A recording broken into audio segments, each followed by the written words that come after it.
on the floor for the Bulls, along with Michael Jordan. Michael for three. Yeah! Unbelievable! Vous avez adoré voir Damian Lillard envoyer Russell Westbrook en vacances? Lillard, long range three. Lillard hit a three. Ça tombe bien, nous aussi. Ce genre d'action, ça nous rappelle les grandes rivalités de la NBA. Et aujourd'hui, on va vous parler de celle entre LeBron James et Paul Pierce. Cette rivalité entre les deux joueurs s'est plutôt bien illustrée dans le match 7 des demi-finales des playoffs en 2008. Tout d'abord, parlons du contexte. Les Celtics finissent premiers de la conférence Est sur la saison 2007-2008 avec un bilan de 66 victoires et 16 défaites. Clairement favoris à l'Est dans cette course au titre, les Celtics éliminent les Hawks au premier tour des playoffs et rejoignent ensuite les Cavaliers d'un certain LeBron James. De son côté, Cleveland a fini 4ème de la conférence Est et a éliminé les Wizards au premier tour, mettant ainsi LeBron James sur la route des Celtics. La série entre les deux équipes est un véritable spectacle. Chaque équipe gagne chez elle à domicile, nous amenant à un 7ème match pour départager les deux équipes. Face au génie de LeBron James, un joueur des Celtics décide de prendre le scoring à son compte.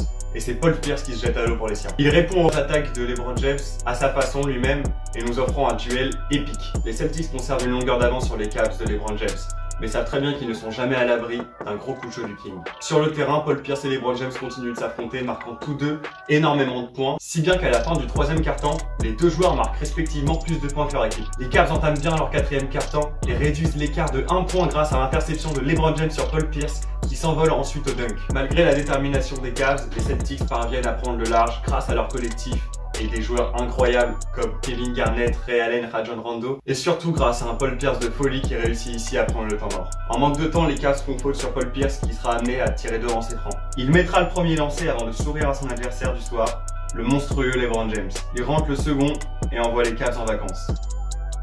Sur la rencontre, LeBron James plantera finalement 45 points, ce qui est quand même assez énorme. Il distribuera aussi 6 passes et 5 rebonds, voilà, on est un petit peu dans ses standings. Et Paul Pierce de son côté, en réponse à ce monstre qu'est LeBron James, plantera lui 41 points, donc toujours shoot, pénétration, un petit peu de tout quoi. Et distribuera 5 passes et prendra 6 rebonds. Une performance hautement légendaire pour ces deux grands joueurs. Pendant que LeBron sirotera son petit cocktail sur la plage en vacances, les Celtics, eux, accéderont aux précieuses finales NBA en éliminant les Pistons de Chauncey Billups et Rasheed Wallace. Ils soulèveront ensuite le trophée en éliminant des Lakers, d'un Kobe Bryant et d'un Pau Gasol en 6 matchs. Une épopée épuisante pour les Celtics, mais qui finit par porter ses fruits puisque, attention, qui sera MVP des finales? Paul Pierce. Et là, j'allume les phares. Une rivalité comme on les aime et qui a un fort goût legendary.